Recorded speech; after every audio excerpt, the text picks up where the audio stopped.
ہوتا یہ کہ نوجوانوں کو رفع الیدین کرنے کی حدیث دکھلائی جاتی ہے اور اس کے بعد ان سے مطالبہ کیا جاتا ہے کہ یہ دیکھیں نبی اکرم صلی اللہ علیہ وسلم رفع الیدین کیا کرتے تھے، اور اب ہم ایسی حدیث لا کر دکھائیں کہ جس میں یہ ہو کہ نبی اکرم صلی اللہ علیہ وسلم نے رفع الیدین کرنے سے منع کیا ہو، یعنی آپ کا حکم یہ ہو کہ رفع الیدین کو چھوڑ دیا جائے۔ اب نوجوان اس حدیث کو تلاش کرنے کے لیے نکل پڑتے ہیں، یہ سمجھنے کی کوشش نہیں کرتے کہ ہمیں یہاں پر دھوکہ دیا گیا ہے۔ مجھے ایک نوجوان کا فون آ گیا، مجھے کہنے لگا کہ کیا کوئی ایسی حدیث ہے کہ جس میں نبی اکرم صلی اللہ علیہ وسلم نے رفع الیدین کرنے سے منع کیا ہو، یعنی حکم دیا ہو؟ تو میں نے اس سے کہا کہ آپ میری بات کو سمجھنا چاہتے ہیں یا آپ بحث کرنا چاہتے ہیں؟ کہنے لگا کہ حضرت میں مسئلہ سمجھنا چاہتا ہوں۔ تو میں نے کہا پھر پہلی بات تو یہ سمجھیں، اگر کسی مقام پر نبی اکرم صلی اللہ علیہ وسلم نے رفع الیدین کرنے کا حکم دیا ہے،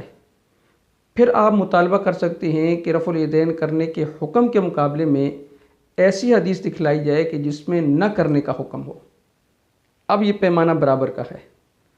ایک حدیث میں کرنے کا حکم ہے اور ایک حدیث میں نہ کرنے کا حکم ہے۔ لیکن اگر آپ ایک حدیث دکھلاتے ہیں جس میں نبی اکرم صلی اللہ علیہ وسلم کا عمل ہے کہ انہوں نے رفع الیدین کی ہے،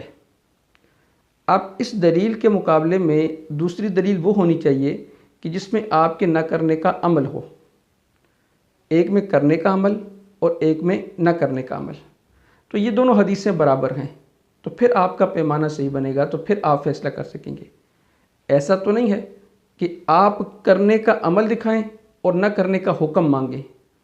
یا تو کرنے کا بھی حکم دکھائیں اور نہ کرنے کا بھی حکم اس کا مطالبہ کریں، یا کرنے کا عمل دکھائیں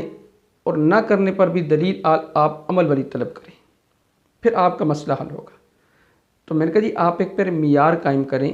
کہ معیار کیا ہے۔ ہمارا ایک بہت بڑا المیہ ہے کہ کبھی حدیث کو معیار بنا لیتے ہیں اور کبھی افراد کو معیار بنا لیتے ہیں۔ حدیث دکھلائی جاتی ہے تو افراد کے پیچھے چل پڑتے ہیں، افراد دکھائے جاتے ہیں تو حدیث کے پیچھے چل پڑتے ہیں۔ سب سے بڑا المیہ یہ ہے کہ کسی ایک جگہ ٹھہرتے نہیں ہیں۔ تو میں نے ایک نوجوان ساتھی سے کہا، میں نے کہا مجھے یہ بتائیں کہ رفع الیدین کرنے کی حدیث جو ہیں وہ کس سے ہیں، کون سے صحابہ سے ہیں؟ تو اس نے بتلایا جی کہ مجھے تو صحیح یاد نہیں ہے۔ تو میں نے کہا چلے میں بتلا دیتا ہوں۔ رفع الیدین کرنے کی حدیثیں جو ہیں عبداللہ بن عمر رضی اللہ تعالیٰ عنہ سے ہے، مالک ابن حویرث رضی اللہ تعالیٰ عنہ سے ہے، وائل ابن حجر رضی اللہ تعالیٰ عنہ سے، سیدنا علی رضی اللہ تعالیٰ عنہ سے، ابو حمید ساعدی رضی اللہ تعالیٰ عنہ سے، اس کے علاوہ کچھ اور صحابہ سے بھی ہیں۔ ابو حمید ساعدی رضی اللہ تعالیٰ عنہ کی حدیث کے بارے میں تو میں تفصیل کے ساتھ ریکارڈنگ کروا چکا ہوں، اور اسی طرح مالک ابن حویرث رضی اللہ تعالیٰ عنہ کی جو حدیث ہے اس کے بارے میں بھی ریکارڈنگ کروا دی ہے، وائل ابن حجر کے بارے میں بھی ریکارڈنگ کروا دی ہے۔ تو میں نے اس سے کہا دیکھیں اگر بات آپ سمجھنا چاہتے ہیں تو عبداللہ ابن عمر رضی اللہ تعالیٰ عنہ سے رفع الیدین کرنے کی حدیث ہے، لیکن انہی عبداللہ ابن عمر رضی اللہ تعالیٰ عنہ سے رفع الیدین نہ کرنے کی حدیث بھی ہے۔ آپ مصنف ابن ابی شیبہ اٹھا کر دیکھیں اس کے اندر بھی، اور آپ مسند حمیدی اٹھا کر دیکھیں اس کے اندر بھی، اور صحیح ابی عوانہ اٹھا کر دیکھیں اس کے اندر بھی عبداللہ بن عمر رضی اللہ تعالیٰ عنہ سے رکوع اور سجدوں میں رفع الیدین نہ کرنے کا ذکر ہے۔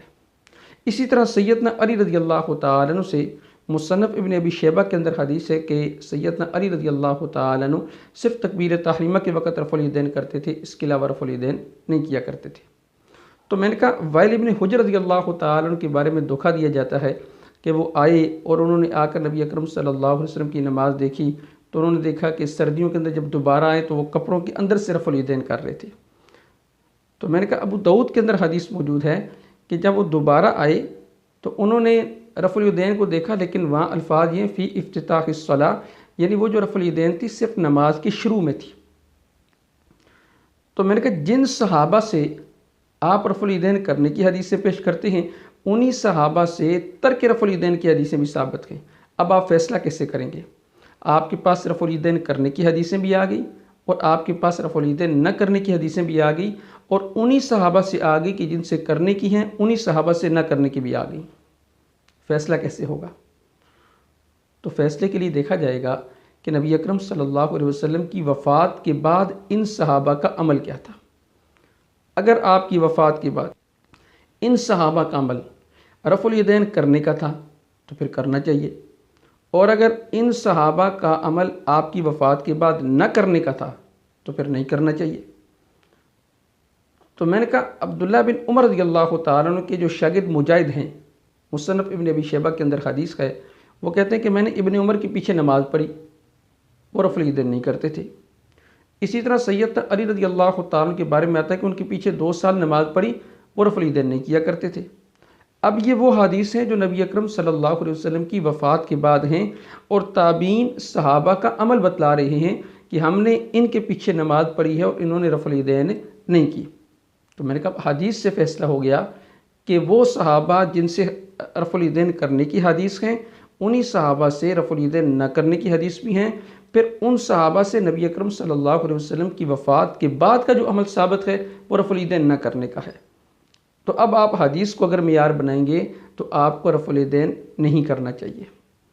اب جب یہ بات کی جاتی ہے تو وہ حدیث کو چھوڑ کر افراد کے پیچھے چل پڑتے ہیں۔ اب وہ کہتے ہیں جی امام بخاری کرتے تھے، امام مسلم کرتے تھے، امام ترمذی کرتے تھے، امام نسائی کرتے تھے، یہ جتنے محدثین ہیں یہ سارے رفع الیدین کرتے تھے، پھر یہ کیوں کرتے تھے؟ تو میں نے بتلایا کہ اب آپ نے پیمانہ افراد کو بنا لیا ہے، حدیث کو چھوڑ دیا ہے۔ میں نے اس لیے پہلے اصول بنوایا تھا،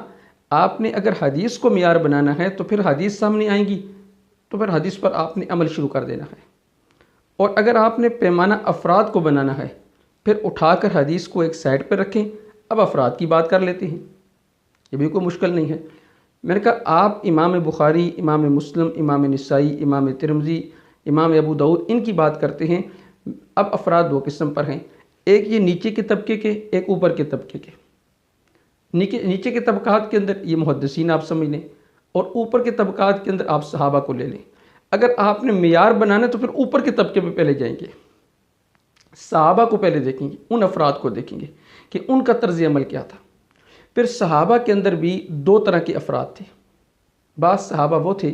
جو نبی اکرم صلی اللہ علیہ وسلم کے ساتھ آپ کی وفات تک رہے، اور آپ کی وفات کے بعد بھی آپ کے شہر کے اندر یا آپ کے علم کو لے کر مختلف شہروں میں وہ پھیل گئے،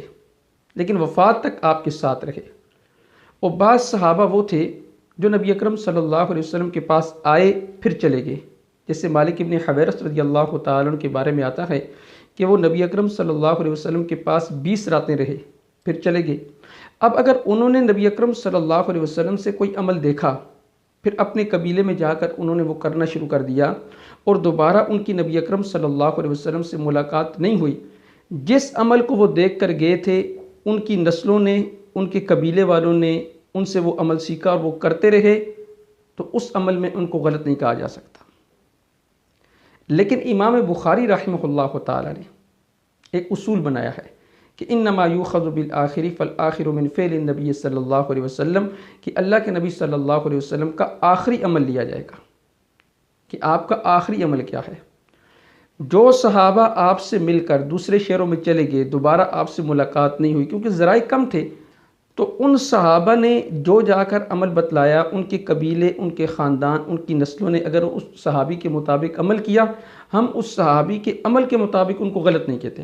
لیکن دیکھا یہ جائے گا کہ آپ کے ساتھ جو صحابہ تھے ان کا طرز عمل کیا تھا۔ جیسے مثال کے طور پہ نماز کے اندر پہلے سلام اور کلام کی اجازت تھی، بعد میں سلام اور کلام کی اجازت ختم ہو گئی۔ اب جو صحابہ آپ سے یہ طرز عمل سیکھ کر چلے گئے، آپ دیکھا کہ نماز کے اندر سلام کیا جاتا ہے، کلام کیا جاتا ہے، اگر انہوں نے اپنے قبیلے میں جا کر اسی طرح نماز سکھلائی اور اسی طرح نماز پڑھتے رہے، آیا آپ ان کو قصوروار ٹھہرا سکتے ہیں؟ نہیں ٹھہرا سکتے۔ انہوں نے نبی اکرم صلی اللہ علیہ وسلم کا عمل دیکھا، لیکن پیچھے اس عمل کی ممانعت آ گئی بعد میں۔ اب وہ جو صحابہ قریب تھے ان کو دونوں عمل پتہ تھے، انہوں نے دیکھا کہ پہلے اجازت تھی اور بعد میں اس کی ممانعت آ گئی، تو انہوں نے پہلی بات کو بھی نقل کر دی اور دوسری بات کو بھی نقل کر دیا۔ تو اس لیے میں نے کہا کہ صحابہ کے اندر 2 طرح کے افراد تھے، ایک وہ جو نبی اکرم صلی اللہ علیہ وسلم کی وفات تک آپ کے ساتھ تھے،